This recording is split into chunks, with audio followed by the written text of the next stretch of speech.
Oke, kali ini kita akan bahas tentang ngomongin masalah tentang tantangan legal, manajemen sumber daya manusia. Challenge itu intinya tantangan, kamu harus perhatikan gitu ibaratnya. Jadi mau nggak mau, ini harus jadi hal yang bisa, membuatkah ini jadi semacam ancaman ataukah ini akan jadi peluang buat, rumah sakit kita.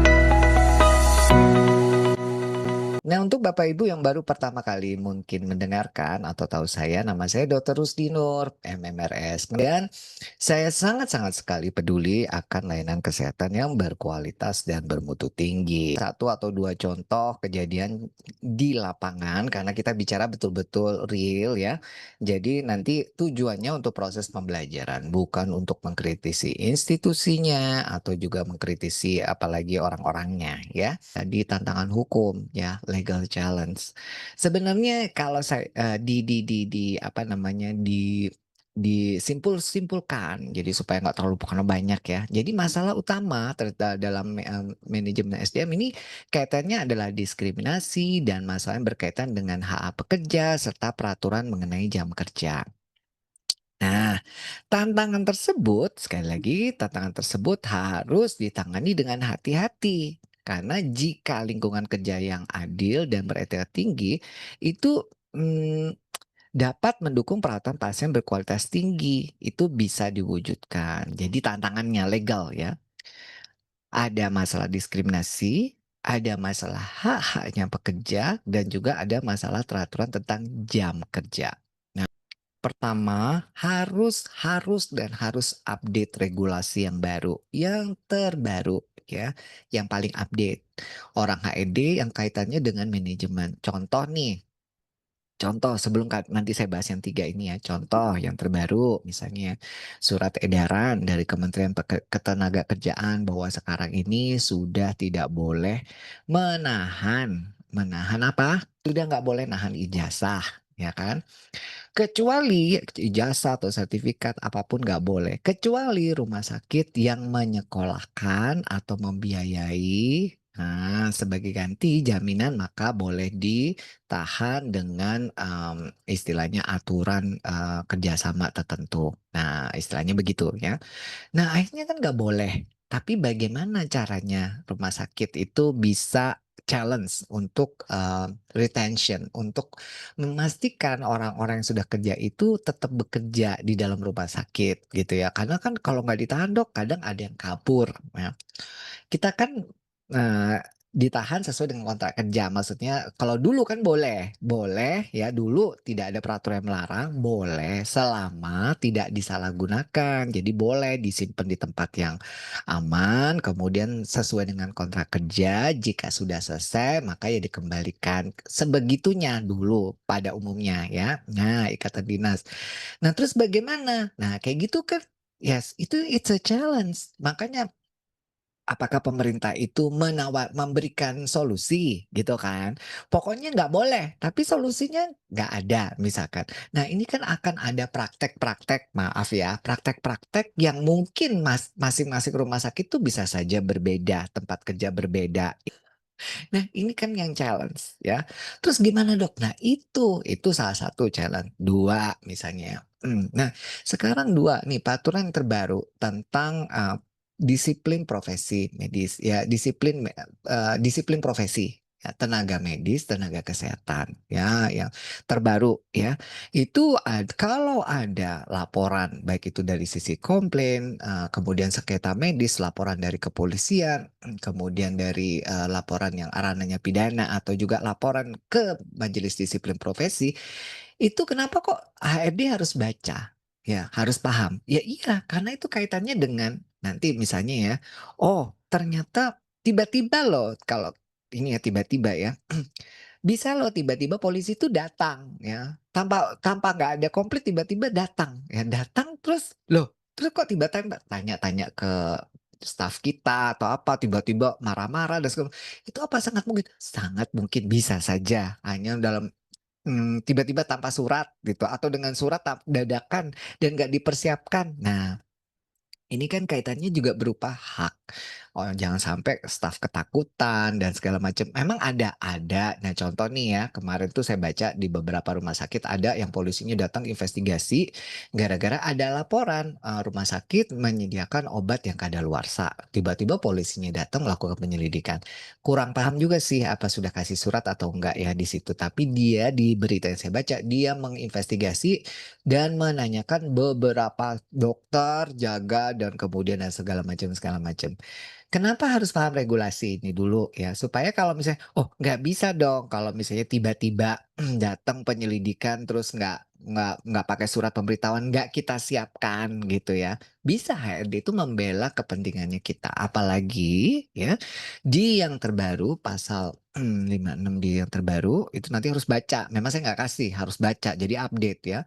Rumah sakit itu wajib memberikan perlindungan hukum, advokasi hukum, bantuan hukum, bahkan wajib menganggarkan. Nah, berat dok, iya berat. Makanya baca, cari ya tentang apalagi rame sengketa medis begini. Nah, sekarang kita mulai dulu dengan discrimination ya. Diskriminasi sekali lagi. Kita kan mikirnya diskriminasi itu bisa ras, jenis kelamin, usia, agama, atau cacat fisik seseorang gitu ya. Karena ini jelas-jelas nggak boleh ada undang-undang anti diskriminasi. Ih, masa ada sih rumah sakit seperti itu? Ya kan? Nah, masa sih ada gitu ya, diskriminasi gitu.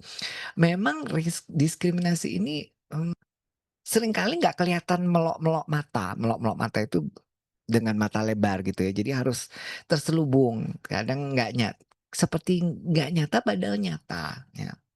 Diskriminasi yang ada loh diskriminasi misal gini, maaf ya, ini jelas loh si si apa, di kalangan even dokter-dokter maaf ya, maaf banget kalau aku salah ya, gara-gara didiskriminasi gara-gara statusnya janda, nggak punya suami, udah cerai gitu ya. Nggak boleh nggak boleh jadi yang mimpin karena itu janda gitu, dan itu memang betul-betul tersampaikan. Loh, itu kan diskriminasi, ya. Nah, itu contohnya. Masa sih? Lah, iya, betul-betul memang ada contohnya gitu. Atau misalnya nggak bisa, dia bujang, tua, belum nikah gitu. Nggak bisa dia, jadi bukan jadi contoh yang bagus. Nah, jadi akhirnya yang value-value yang lain tuh jadi kegeser gara-gara status menikah atau bercerai. Nah, ini contoh ya. Bisa, sangat bisa, tapi kan ada yang nggak mau maju gara-gara, masa sih saya merasa ada ya diskriminasi yang kayak, nggak mungkin lah aku tiba-tiba, "Ya kan, saya nggak dipilih karena saya janda," kan nggak mungkin kayak gitu ya, kecuali ada tertulis ya, tapi kan itu makanya itu dibilang kelihatannya nggak nyata, tapi seperti nyata, gitu. Nah, contoh-contoh ya, maaf ya, ya kalau secara agama saya nggak ngomong lah ya, ada lah ya gitu. Nah, kemudian ada juga senior junior ya, karena, oh lulusan mana, bukan lulusan mana gitu ya. Kemudian juga, ras mana itu bukan, kadang ya ada ini itu ya, termasuk juga diskriminasi terhadap misalnya ya rekomendasi yang didulukan ya ini, karena ini ada bagian dari keluarga, ini bukan. Oh ini keluarga maaf ya misalnya ortopedi, ini bukan ortopedi misalnya. Oh ini orang-orang manajemen, oh ini orang-orang fungsional. Nah, oh termasuk diskriminasi, oh kalau dokter dibeginikan, tapi kalau perawat berbeda lagi, misalkan. Itu apa terjadi? Terjadi ya, mohon maaf ya, ya itu buktinya setiap even di negara-negara maju itu nggak boleh diskriminasi ya, diutamakan. Karena apa? Karena masih terus terjadi even di negara yang sudah maju sekalipun. Nah, sekali lagi bukan yang kelihatan nyata, tapi seakan-akan memang nyata gitu. Nah, mudah-mudahan ya di tempat Bapak Ibu tidak terjadi, tapi kalaupun terjadi ya, itu sebenarnya M melarang ya, perlakuan tidak adil ya. Baik itu perekrutan, untuk promosi dan aspek ketenaga kerjaan lainnya. Contoh nih, ada yang ngerasa, kenapa kalau dia yang izin cuti ya, mesti diokekan, yang satunya nggak diokekan, ada aja alasannya, misalkan ya. Tapi nggak tahu kenapa, sebabnya apa, is it discrimination? Ya nggak tahu lagi, makanya itu seperti bukan hanya sebatas dibedain, ini lu karena lu laki, karena lu perempuan, atau karena ini, karena itu, tapi bisa jadi ya, ada hal-hal yang ternyata tampak nggak nyata padahal ada, gitu. Nah, ini ya, lembaga layanan kesehatan tuh harus, jadi kita rumah sakit tuh harus menghormati undang-undang ini dan memasukkannya dalam kebijakan ketenagakerjaan. Nah, jadi maksudnya kebijakan dalam misalnya perekrutan, itu kan ada tuh, SOP perekrutan, standar perekrutan tentunya ya. Apa yang Anda mau cari apa. Nah, di situ poin ini harus tertera jelas bahwa ya, tidak ada, tapi kan ya untuk menciptakan lingkungan kerja yang inklusif, apa tuh yang inklusif nanti ya. Ya, apalagi kalau misalnya betul-betul nyata, mudah-mudahan nggak ada nyata ya. Karena nanti kalau nyata reputasi rumah sakit itu bisa dipertaruhkan kalau melanggar undang-undang ini. Bahkan bisa mungkin melukai, mencederai, masyarakat gitu ya sampainya. Bukan hanya di karyawannya, padahal juga di tingkat pasien dan berikutnya. Nah, termasuk diskriminasi ini hati-hati ya.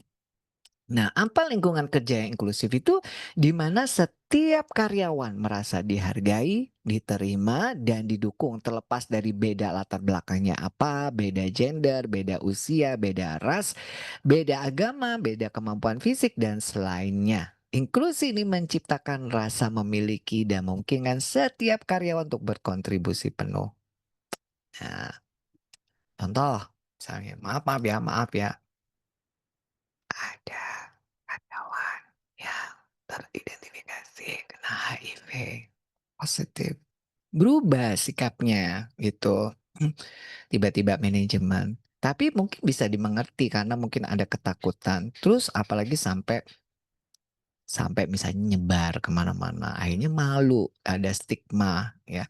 Padahal juga mohon maaf belum tentu ya terkenanya itu karena kenapa-napa, mungkin bisa jadi karena kenapa-napa melakukan apa-apa, tapi bisa jadi kalau misalnya seorang yang di layanan kesehatan, itu sangat mungkin kena contoh misalnya, nggak usahlah HIV, positif hepatitis B misalnya, tiba-tiba begini begitu, padahal itu sebenarnya bisa di diapakan ya, misalnya seorang nih, perawat di kamar operasi misalnya ya, kemampuannya jelas itu, ternyata kena hepatitis B misalkan ya.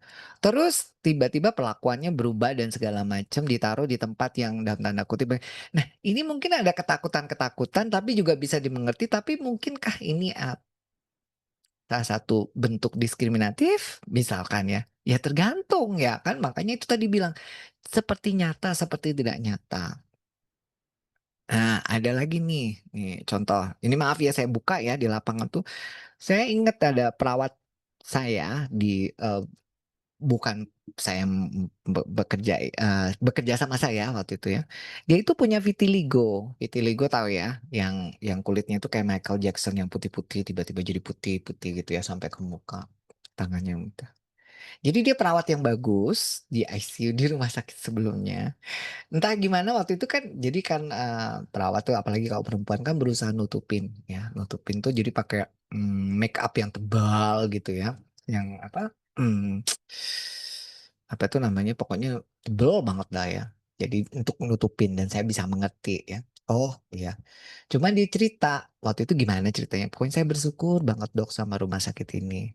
Karena saya inget banget waktu di rumah sakit saya sebelumnya, saya itu dikeluarkan gara-gara saya punya sakit ini Dok. Waduh saya sedih banget. Padahal kan itu tidak menularkan, ya kan. Tapi dia bilang, saya dianggap itu kayak mungkin, penyakit yang memalukan, menakutkan, dan nanti pasien-pasien pada takut dan segala macam. Sehingga alasannya dikeluarkan itu karena istilahnya dia merasa, walaupun itu tidak tertulis di situ, tapi dia merasa ya, dia merasa begini begitu. Jadi sakit hatinya itu dibawa terus, walaupun akhirnya dia diterima di tempat kerja yang lain. Nah ini contoh ya.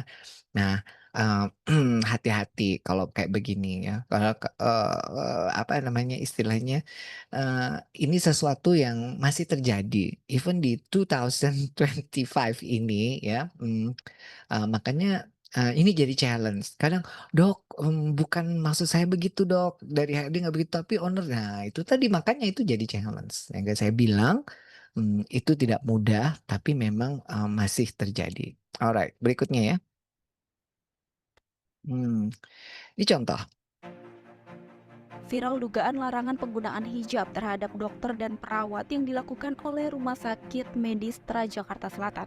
Hal ini terkuak setelah dokter spesialis onkologi Diani Kartini melayangkan surat protes. Diani mengungkapkan kekecewaannya terhadap pertanyaan yang diajukan kepada kandidat tenaga kesehatan dalam sesi wawancara rekrutmen di RS Medistra. Menurutnya, ada pertanyaan mengenai kesediaan kandidat untuk membuka hijab jika diterima bekerja. Diani juga memutuskan mengundurkan diri setelah mendapatkan perlakuan yang dianggap diskriminatif terkait penggunaan hijab. Direktur Rumah Sakit Medistra Agung Budi Satria meminta maaf atas dugaan diskriminasi tersebut. Pihaknya menyebut kasus ini sedang ditangani oleh pihak manajemen Rumah Sakit Medistra. Alright. Jadi sekali lagi, Viral diskriminasi seringkali sangat terselubung dan tidak muncul dengan nyata.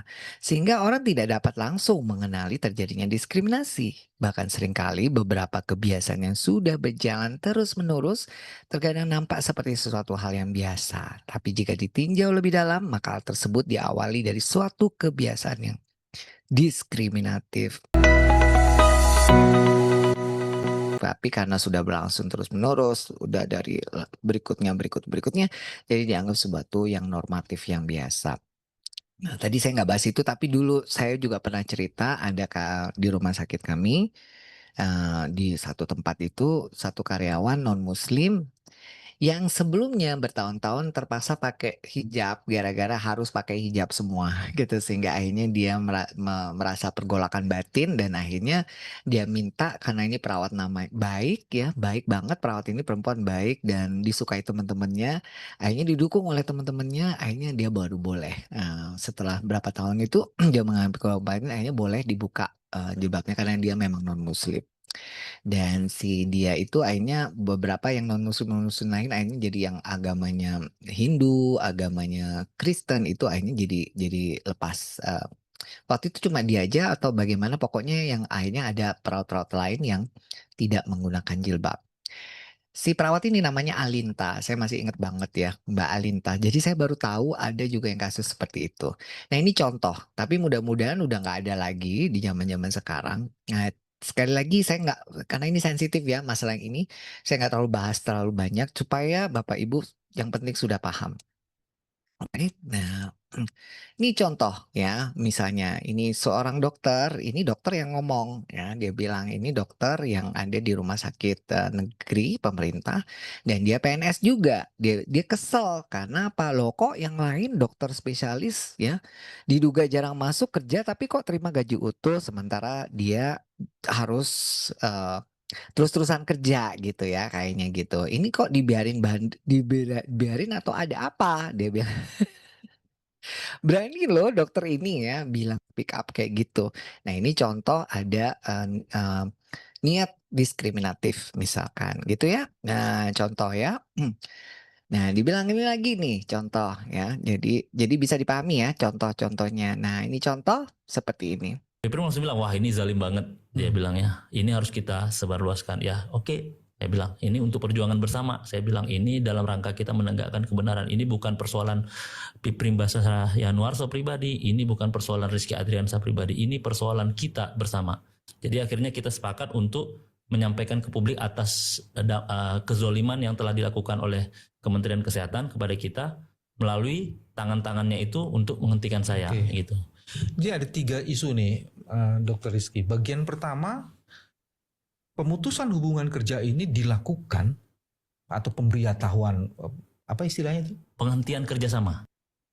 Oke, ini tentang Dokter Rizky Ardiansah. Oke, saya juga tidak terlalu komentar ya tentang ini, dia bilang penghentian kerjasama. Tetapi apakah alasan pemecatan atau penghentian kerjasama yang, Biasanya yang sah itu karena ada pelanggaran disiplin, tidak memenuhi standar kinerja, atau perubahan struktur organisasi perusahaan. Apalagi ini adalah orang yang Dokter Ardiansah ini dokter ahli spesialis kardiologi anak yang, jumlahnya itu nggak banyak di Medan ya.